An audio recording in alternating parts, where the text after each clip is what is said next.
Muraho neza nanone ikaze kuri YouTube channel yacu.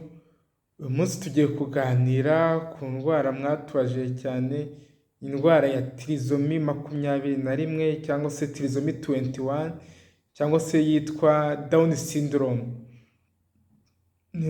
Ni indwara umwana yandura mu gihe cy'isamwa bitewe n'amakosa cyangwa se birumvikanirwa ni genetic disorder abaho mu itangwa ry'utunyanyabugingo cyangwa se utunyanyabugingo, ubwo turavuga ni chromosome dutangwa n'ababyeyi bombi ariko batabigizemo uruhare.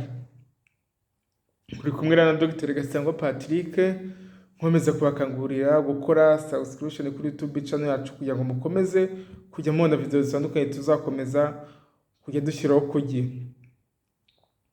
Ni ukuvuga ngo ino ndwara ya trisomy 21 abana barayivukana, birumvikana biturutse ku babyeyi bose. Ntabwo ari umubyeyi w'umugore cyangwa se umugabo babigizemo uruhare, ahubwo ni ababyeyi bose, ariko buri wose baba batanze utunyabugingo cyangwa se chromosome. Mu kwiremwa k'umwana rero hakabamo amakosa atuma umwana avuka afite chromosome cyangwa se utwo tunyabugingo twinshi. Umwana rero wavukanye indwara agira ibice by'umubiri byo mu maso bidateye nk'iby'abandi, ndetse n'imikurire ye ikadindira.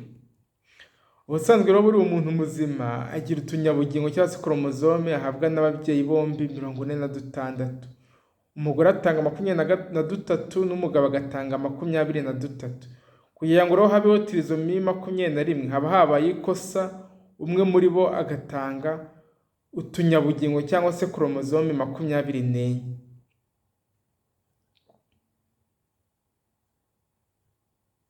Umwana rero yirwaye adindira mu bwenge no mu gihagararo, birumvikana. Bari abana bavukanye iriya trisomy 21 batinda gukora ibyo abandi bana bakora, nko kugenda, kwicara no kudindira mu bwenge. Bakunze no kuba bafite mu maso habwase cyane, amaso asa nk'areba hejuru, amatwi yabo batereye hasi ugereranyije n'amaso, umwanya uri hagati y'amaso ari munini. Ariko none bino ntabwo umuntu wese yapfa kubibona, birumvikana umubyeyi bishobora kutabibona, ariko nkatwe nk'abaganga turibona ugahita tubona ko umwana akivuka yavukanye ino trisomy 21. Ikindi bano bana bakunze kugira ibibazo by'umutima, birumvikana. Akenshi bavuka bahumeka nabi, twakumva n'umutima wabo tukumva utera nabi. Ikindi dushobora gusanga mu biganza byabo, urabona nk'ahanjye barimo tuno tuntu tubiri batwita palmar-crise, 3 ahubwo, ariko kuri abana uzasanga harimo kamwe gusa, harimo nk'aka konyine, utundi nta turimo mu biganza. Ikindi ugasanga bagira icyo bita sando gap, ugasanga hagati y'ino rinini rya mbere n'amano mato ari mu mwanya munini. Ibi byose ni ibimenyetso bishobora kukwereka umwana wavukanye ino trisomy 21. Kandi uretse bino bimenyetso, birumvikana hari ibindi birimo nko kuba umwana adakoma ibice by'umubiri. Iki nicyo gikunze kuba mu ndimi z'amahanga twita hypotonia. Abana bakunda kuryama, bakunda gusinzira, bakunda kugira ibibazo mu mihumekere bitewe n'uko abenshi barwaye trisomy 21 baba bafite n'ibibazo by'umutima no gutinda kuvuga. Rero indwara ya trisomy 21 ni indwara itavurwa kugeza ubu. Ntabwo ivurwa ngo ikire. Ikibaho ni ukumenya ko umwana ayifite, tukamenya ko ihari. Ntivuga ngo ikire kuko utunyabugingo tuba turi mu mubiri wose ntiwadukuramo. Igikorwa iyo umwana avujwe hakiri kare ni ukumugorora ingingo. Ufite ibibazo by'umutima akawuvurwa. Abatinze kuvuga nabo hari uburyo babafasha kuvuga. Rero mu bintu byagaragaye byongera ibyago byo kugira umwana wavukanye ino trisomy 21, ino ndwara akenshi ikunze gufata abana babyawe n'ababyeyi bari hejuru y'imyaka 38, no kwihutira kuvuza abana mu gihe. Ni ukuvuga ngo icyo twagira inama ni ukwirinda gusama mu gihe umuntu yagize imyaka 35 cyangwa 28. Kandi mu gihe umwana umubonanye bimwe muri bino bimenyetso twavuze haruguru byayo, baba bagomba kwihutira kugana muganga ubegereye.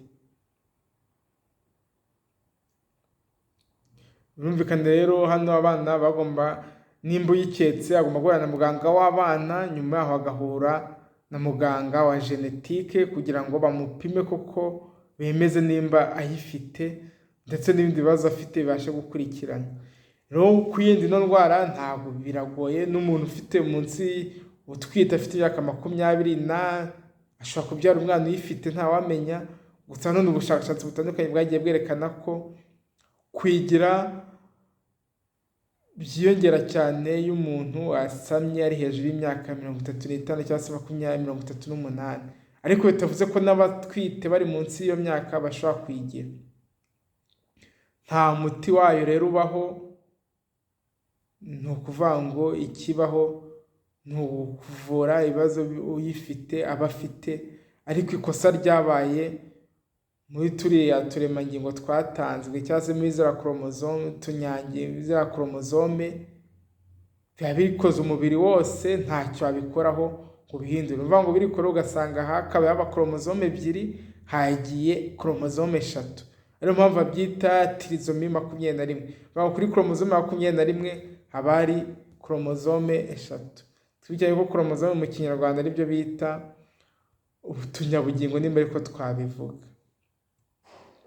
Rero ino ndwara ya tirizomi 21 yavumbuwe n'umunyamerika witwa John Langdon Down mu mwaka w'1866. Ahangaha bikaba ubushakashatsi bugaragaza ko mu bana basaga 800 bavutse ku isi, umwe avukana tirizomi 21. Bivuga ngo mu bana 800 bavutse ku isi yose, umwe muri bo avukana buno urwayi bwa Down syndrome cyangwa se tirizomi 21. Numva ko rero ikunze kubaho cyane, iri no ndwara ya genetike ikunze kugaragara cyane abantu bavukana. Hari imyumvire rero ababyeyi bajya bavuga ko ino ndwara umwana uyivukanye atabaho, umwana uvukanye na tirizomi 21 ashobora kubaho agakura, ndetse rwose akageza n'imyaka 30 n'indi yose agakura.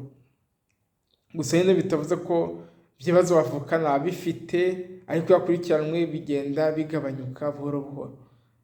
Rero ikibanze nimba uketse ko umwana yifite cyangwa se muganga abashe kwibona, bisaba gukurikiranwa hakiri kare. Yaba afite ibibazo by'umutima bikavurwa, yaba afite ibibazo bikenera kugororwa akagororwa kuko baba badakomeye, mundi n'umuryango ukaganirizwa kuri icyo kibazo bakamenya ubwo burwayi. Murakoze rero cyane, mwari kumwe na Dr. Gasangwa Patrick. Nkomeza kubakangurira gukomeza gukora subscription kuri YouTube channel yacu kugira ngo mukomeze mujye mubona video zitandukanye tuzakomeza kujya dushyiraho ku gihe. Murakoze cyane, bye bye, ciao ciao.